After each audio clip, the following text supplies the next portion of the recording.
So, hello students. Today we are going to discuss numericals related to the chapter of gravitation. So, a man weighs 600 Newton on the earth. What is his mass if g is 10 meter per second square on the moon? His weight would be 100 Newton. What is the acceleration due to gravity on the moon? क्या कह रहा है वो कि एक man है जिसका wait है अर्थ पे 600 न्यूटन, ठीक है, और अर्थ की जो एक्सीलरेशन है ड्यू टू ग्रेविटी वो दे रखा है आपको, गिवन है 10 मीटर पर second square. So first of all we write the given values, given parameter, कौन कौन से वैल्यूज हमको गिवन है. सो सबसे पहले दे रखा है हमको मैन का वेट WE, ठीक है, कहां पर है अर्थ पे, इसलिए मैंने लिखा WE, दैट इज 600 न्यूटन. उसके बाद क्या दे रखा है जी, एक्सीलरेशन ड्यू टू ग्रेविटी, और ये किसके लिए, ये भी है अर्थ के लिए, तो मैं इसको रिप्रेजेंट करूंगा GE विच इज 10 मीटर पर second square. On the moon his weight would be 100 newton. Moon पर कितना वेट है 100 newton. So WM, moon weight पर है तो WM से रिप्रेजेंट करेंगे, WM equals to 100 newton. What is the acceleration due to gravity on the moon? अब वो बोल रहा है कि मून पर जब 100 न्यूटन वेट है तो उस केस में मून पर ग्रेविटी क्या होगी, एक्सीलरेशन क्या होगा ड्यू टू ग्रेविटी. मतलब आपको क्या फाइंड आउट करना है, आपको स्मॉल g फाइंड आउट करना है m मून के लिए, ठीक है. तो एज वी नो दैट कि हमको अगर पता है कि W इक्वल्स टू, अगर मून के केस में बात करूं कि WM equals to m into GM होता है, mg होता है, वेट क्या होता है मास इंटू एक्सीलरेशन, ठीक है. अब मुझे WM गिवन है, GM गिवन है, GM फाइंड आउट करना है, बट मास भी मेरे पास गिवन नहीं है. तो अगर मैं सबसे पहले इन गिवन पैरामीटर से मास फाइंड आउट कर लूं तो इस फॉर्मूले से मैं इजीली किसकी वैल्यू कैलकुलेट कर सकता हूं, GM की.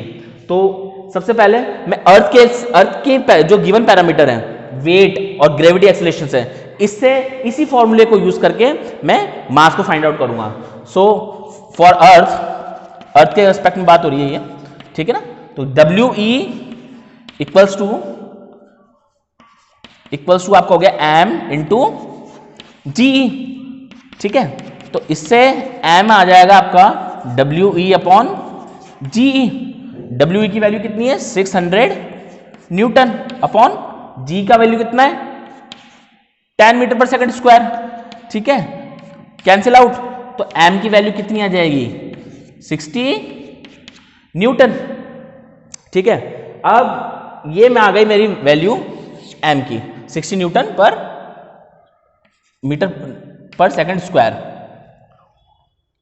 ठीक है.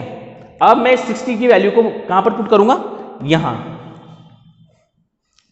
न्यूटन पर मीटर स्क्वायर है ना, इसको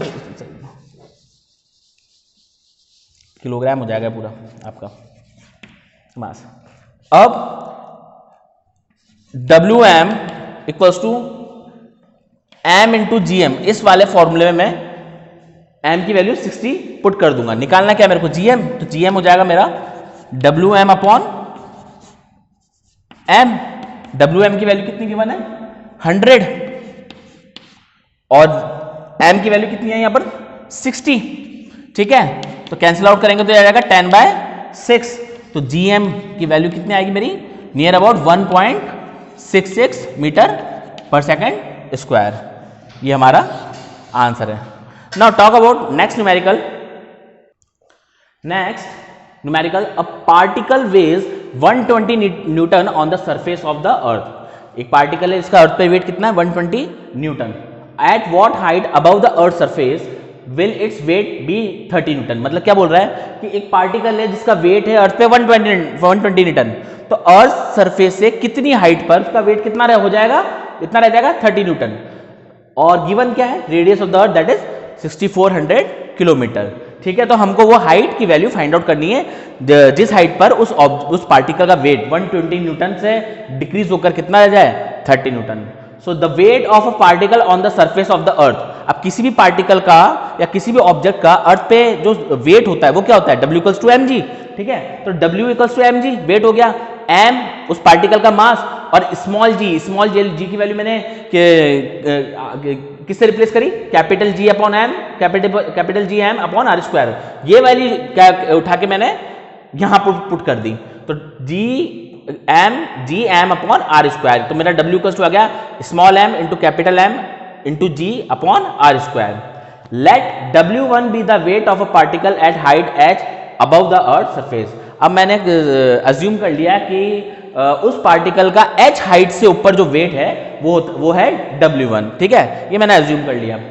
सो W अपॉन W1 यानी अब मैं अर्थ सरफेस और उस हाइट पर जो वेट है उसका रेशो निकाल रहा हूं। तो W upon W1 equal to W equal to क्या होता है m G upon r square, ये मैंने एज इट इज रख दिया, और W1 G m upon r plus h का होल स्क्वायर। अब ये r प्लस h का होल स्क्वायर कैसे आ गया, देखिए यहां पर तो बात हो रही थी r अर्थ की रेडियस की, लेकिन अब वो अर्थ की रेडियस से h हाइट पर ऊपर है पार्टिकल, तो r के साथ कौन सी डिस्टेंस भी ऐड हो जाएगी, आपकी h डिस्टेंस, जो आपने अज्यूम करी कि h डिस्टेंस पर पार्टिकल है जहां पर उसका वेट 30 न्यूटन है। तो मैंने क्या कर दिया यहाँ पर r प्लस h का होल स्क्वायर, और स्मॉल m और स्मॉल तो m आपस में क्या हो गए, कैंसिल आउट, ठीक है। तो यहां पर क्या बचेगा, इसको सिंप्लीफाई करने के बाद r प्लस h का whole square upon r square, capital G m से कैपिटल G m भी कैंसिल आउट हो जाएंगे। नेक्स्ट अब W, अर्थ पे वेट कितना बता रहा था वो 120 न्यूटन, मैंने यहां पर वैल्यू पुट कर दी, ठीक है। और h हाइट पर वेट कितना बता रहा था 30 न्यूटन, अपन ने यहाँ पर 30 न्यूटन की वैल्यू भी पुट कर दी, equals to as it is लिखेंगे RHS साइड को r plus h upon r का होल स्क्वायर। अब देखिए यहाँ इस वाले स्टेप में क्या करा, यहाँ पर r स्क्वायर है तो इसको इस ब्रैकेट के अंदर ले लिया, इस ब्रैकेट के अंदर लेते ही वो स्क्वायर इसके ऊपर से हट गया और पूरी टर्म का क्या आ गया, होल स्क्वायर। तो देखिए ये r को जैसे अंदर इंट्रोड्यूस करते ही पूरी टर्म का होल स्क्वायर आ गया, ठीक है। अब इसको आगे सिंप्लीफाई किया, 30 से 120 कैंसिल आउट हुआ 4 टाइम्स, तो यहां पर आया 4 equals to r plus h upon r का होल स्क्वायर, ये RHS वाली term as it is. Next अब दोनों तरफ LHS और RHS में हम क्या ले लेंगे, स्क्वायर रूट। तो जैसे हमने स्क्वायर रूट लिया तो 4 का तो होगा 2, और यहां पर स्क्वायर से ये स्क्वायर कैंसिल आउट हो जाएगा, तो यहां सिंपल क्या बचेगा, r plus h upon r। अब हम क्या करेंगे, इसको क्रॉस मल्टीप्लाई करेंगे, तो 2 into r equals to r plus h, तो 2r को लेफ्ट हैंड साइड ले जाएंगे तो यहां क्या बचेगा r, 2r minus r equals to r, तो r equals to h means क्या है, height of particle h equals to radius of the earth that is 6400 kilometre. यानी अर्थ सरफेस पर हाइट की वैल्यू क्या है r, और r की वैल्यू क्या थी 6400 किलोमीटर, मींस अर्थ सरफेस से 6400 किलोमीटर हाइट पर 120 न्यूटन वेट वाले ऑब्जेक्ट का वेट कितना रह जाएगा, 30 न्यूटन। Thank you.